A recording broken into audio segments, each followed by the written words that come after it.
To understand the 1989 Ford Ranger STX, you have to transport yourself back to a Ford dealership in late 1988.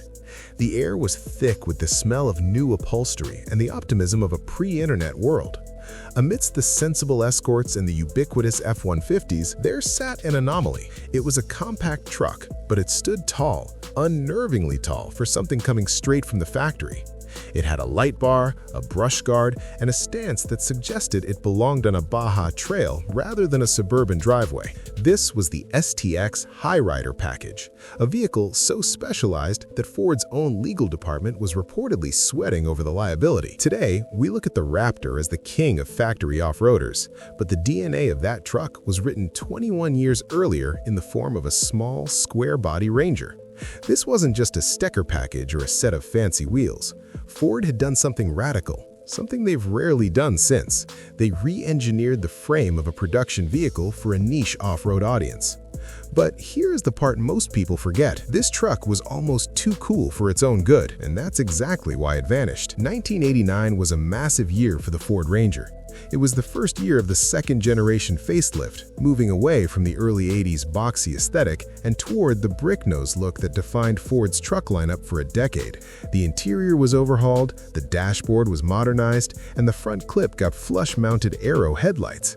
It was a refined machine, but for the STX, refinement was secondary to aggression. But here's where it gets crazy. Most sport trucks of this era were just lower trim models with some cape stripes and maybe a tachometer, not the STX. Ford decided that their flagship small truck needed to compete with the aftermarket builders who were dominating the Southern California desert scene. They didn't just want a truck that looked like a racer, they wanted a truck that was built like one. The 1989 STX was the pinnacle of this factory custom philosophy.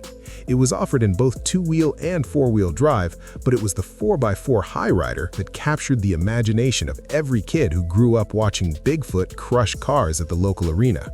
It was a middle finger to the boring, utilitarian compact trucks of the era. Most people assume that if you want a lifted truck, you go to a shop and buy a kit.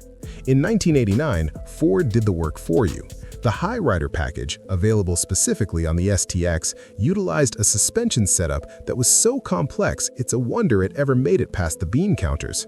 Ford knew they couldn't just throw blocks under the springs and call it a day. They needed it to handle well enough to avoid a PR disaster. Instead of simple spacers, Ford utilized unique, heavy-duty drop brackets for the twin I-beam front suspension. These weren't just parts pulled off a shelf. They were physically bolted and braced to the frame at the factory. This gave the truck a 1.5 to 2-inch lift over a standard 4x4 Ranger, allowing for significantly more ground clearance and a much more imposing presence. It effectively changed the geometry of the truck to ensure it wasn't just tall, but capable. And that's when things went wrong for the competition. While Chevy was putting Z71 decals on trucks that sat at stock height, Ford was equipping the STX with specialized gas-filled shocks, a front-mounted light bar with dual off-road lamps, and a heavy-duty brush guard. Most people miss this part. Because the lift was factory installed, it was fully warranted. You could take this truck off a jump on Saturday and take it to the dealer for an oil change on Monday without anyone batting an eye. Under the hood of most 1989 STX Rangers lived the 2.9-liter Cologne V6. If you were around in the 80s, you know this engine.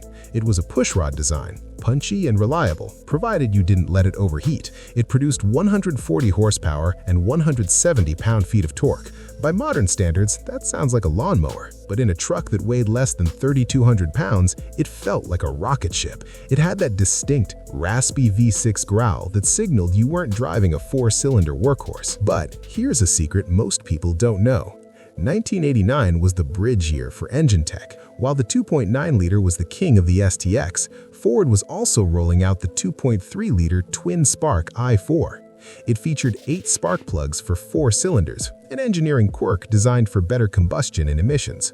While the STX was built for power, these rare 4-cylinder versions are now curiosities for collectors who want the weirdest specs possible. The transmission choices were just as evocative of the era.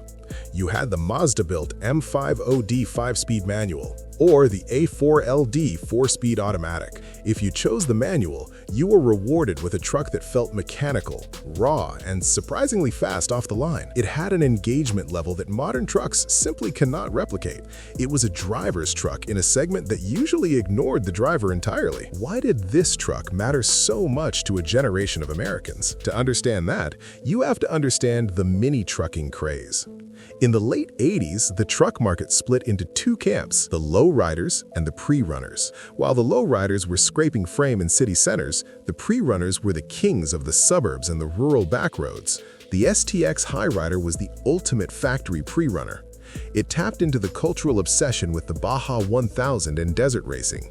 This was the era of Ivan Iron Man Stewart and the stadium truck races that were broadcast on TNN every weekend. The STX allowed a regular guy in Ohio or Pennsylvania to feel like he was part of that dusty, high-octane world. It was a piece of the California dream delivered to your local Main Street. It was also the era of the lifestyle vehicle. We were moving away from cars as mere transportation and toward cars as an extension of our personalities. The STX was the no-fear sticker of the automotive world.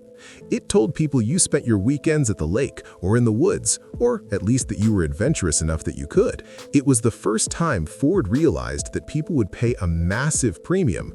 The STX package added thousands to the sticker price, just for a specific look and a bit of extra capability. If the 1989 STX was a triumph, why did it vanish? The answer is a mix of internal politics and the rise of the most important vehicle in Ford's history, the Explorer. Launched in 1990 on the Ranger chassis, the Explorer was an instant hit, but it demanded a stable, family-friendly ride. Compounding this, Ford's legal department was terrified.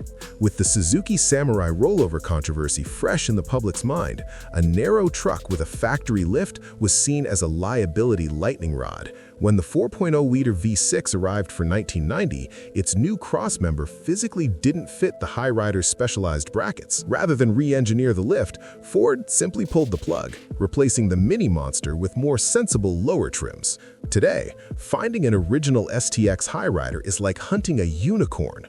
Most were beaten, jumped, or rusted into oblivion. But as nostalgia for 80s square bodies peaks, clean examples are fetching prices that would have bought a new F-150 a decade ago.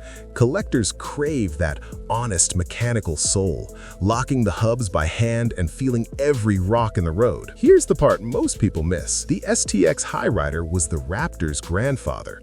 The lessons Ford learned about off-road durability and consumer appetite for factory-warranted performance became the foundation for the Special Vehicle Team, SVT. The Raptor didn't appear out of nowhere in 2010. Its DNA was written in 1989.